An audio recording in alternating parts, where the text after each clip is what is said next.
All right, Claressa, thank you for stopping by Ebony Magazine. My name's Michael Hughes. How you doing, Michael? You look fantastic right now. I wouldn't even think that you're a boxer the way you're dressed right now. Thank you. What's up with the dress and the hair? The hair looks amazing. Well, one, I just had to wear something dressy because today was a media day, Okay. so I kind of just wanted to wear something that's comfortable, but that looked nice. And then I have my hair braided blue because of the Flint Water Crisis, and I'll wear it blue till the water is fixed. So that's a vow that I made to Flint and everybody in my hometown that I'll still wear my hair blue. So that, and I'm from Flint, so they know I'm from Flint. We're going through a water crisis. We have dirty water. Give us clean water. Yeah, I've seen you with blue, I think, the last fight too, and yeah. My last few fights, I've had blue in my hair. Fantastic, okay. Amazing. Well, what was it like growing up in Flint, now that we're on the topic? Growing up in Flint, well, at the beginning, from the ages 5 through maybe 11, I went through, some sexual abuse and kind of was angry and had a speech impediment growing up. But as I got, older, I got meaner, and then I found boxing, which was great for me to channel all my anger into. And since I started boxing at the age of 11, it's kind of been like, that's been my life, boxing. How key was it to start boxing at such a young age?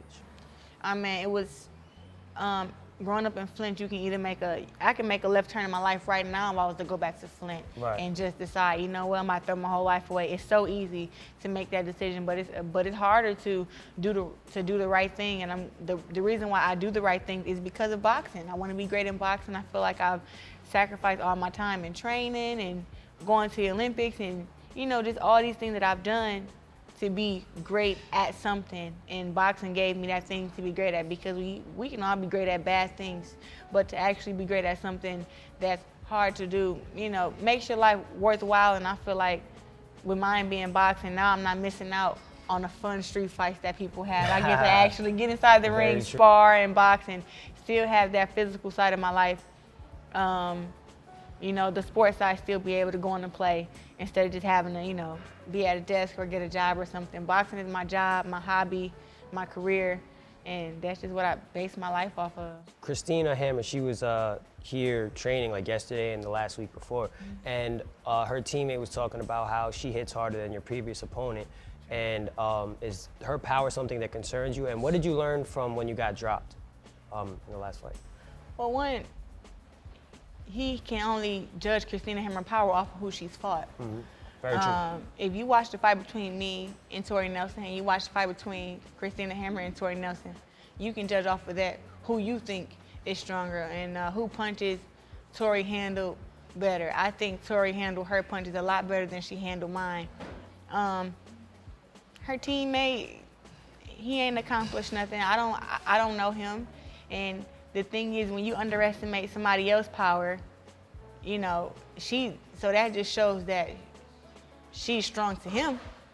But from the all access that I saw, she can't be that strong because he didn't even have on a headgear when he was working with her. Everybody put on the headgear when they're working with me. I hear you. But at the same time, he's supposed to believe in his teammate, and but I'm not worried about her power, and how I dealt with getting knocked down. I got back up. Simple. She got knocked down too, that people don't like to talk about. Callie Reese knocked her down. I posted it on my page. Mm-hmm. She think don't nobody got the footage, but I got it. And she got knocked down. I mean, it wasn't like a flash knockdown like mine was. She got knocked down, legs wobbly, and taking 15 seconds to get back up. Mm-hmm. I got knocked down, took a deep breath, was up by the count of 5, and then I went to dominate the fight the last 10 rounds. Mm-hmm. The last 9 rounds. So, like I said, she's not all that strong, and she got dropped by a 147-pounder who came to 160. So, with stuff like that, I just be like, whatever. I got dropped, but I still want to fight. People have to always finish the story, and I don't think that Christina Hammer is hitting like that, because if she was, she would have better opponents on her resume. She fought against Tori Nelson, but her last fight she fought against a girl 7-8 who been knocked out her last 2 fights. Before she fought against Tori Nelson, she fought against a girl that was 7-4-3. TKO'd her within the first round too. So it's like, you're talking about competition.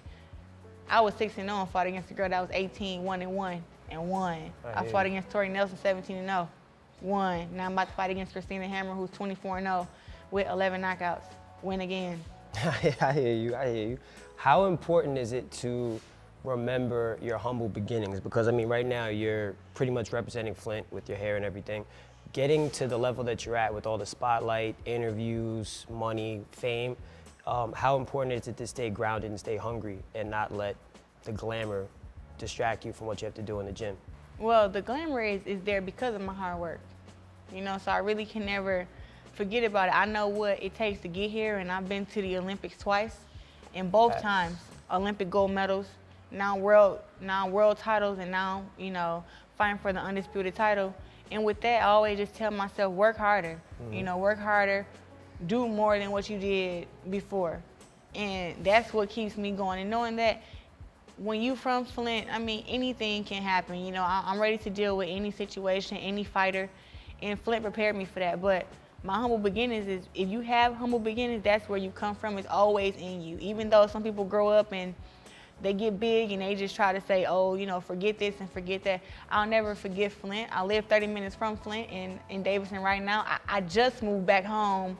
I was living in Florida for 2.5 years. I just moved back to Michigan 10 weeks ago, which now I think was a mistake because of how big this fight is and how everything will be after this. I may not be able to go to the store and grab a stick of butter. But what I can say is that I love Flint and I love the people in Flint, and they love me. I've never gotten to any trouble there, so I could never disrespect Flint or look down on Flint, because that's where I'm from, and those people are me and I am them, and I represent Flint, and if they're a part of Flint, then they're a part of me. In terms of like the racial undertones, you have Christina Hammer, she's from Germany, correct? German heritage, nationality versus you. You represent, you're pretty much one of the black role models for a whole bunch of young black girls as well, and just women in general. Do you feel as though if you were to, not trying to put any negative undertones onto your fight coming up, but if you were to lose, that would take away kind of like the heroic image that some of the young black girls growing up in the United States look up to right now? I can't even answer that question, because, I mean, I don't know. I haven't lost in 7 years.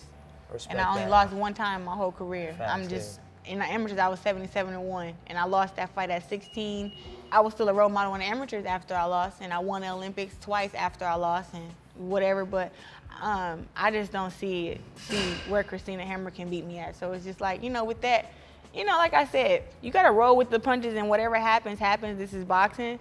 But only thing I'm thinking about is victory. I got you. Being victorious, building the fight up, and going on to the next chapter. To me, this is like a stepping stone. Christina Hammer is just a stair I got to step over, then go to the next step.